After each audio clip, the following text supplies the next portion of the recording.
Noble County wants to legally be able to keep and breed about 300 dogs on his property, but animal activists are strongly opposed. They say what he has in mind is a puppy mill. News Channel 15's Aaron Rogers went to a meeting tonight where kennel operators and residents voiced their concerns. Aaron?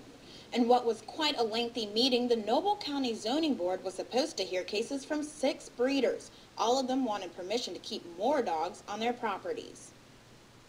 Dogs with eye infections, puppies living in their feces, ignored vet visit requests. That's what animal advocates in Noble County want stopped. I was pretty appalled and shocked. I mean, I'm born and raised here in Noble County, and I have never heard talk of puppy mills in my hometown or this home community. Pam Sordell works at one of the largest pet store chains in Michigan.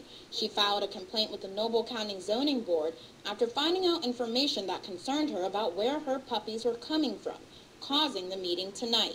I track shipping records to see where they're coming from, so families know if they're purchasing a dog out of cruelty. Sordell looks at the USDA inspection reports when she does her tracking and saw problems with one breeder out of Indiana who didn't have a kennel license.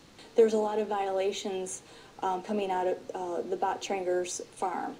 The presider of the meeting would only allow people to talk who lived within a half-mile of the petitioner or breeder.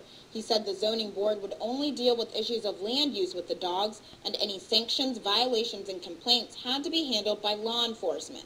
And many people at the meeting tonight say the sheriff's department hasn't been adequately responding. Now, we're going to take the lead here in Noble County and make sure that our ordinances are beefed up, that we're looking at animal welfare, that we're including the idea of humane education as part of our quality here in Noble County. Sordell said Marlin Bontrager, who couldn't be shown on camera because of his Amish beliefs, runs one of the 5 largest kennels in Indiana, even though he's not supposed to have more than 4 dogs. He supplies puppies to a chain of pet stores in Michigan, some in Illinois, and in Fort Wayne. Commercial breeding is currently not allowed. It doesn't fit into their community plan.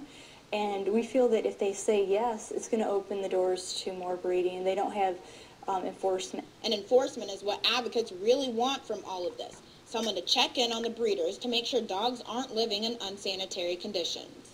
Maybe we can get an animal control person finally in on our county. Now, we aren't sure what the board will decide, but regardless of the board's decision, animal advocates plan to take this issue further and keep fighting against having mass dog breeders in Noble County. Heather?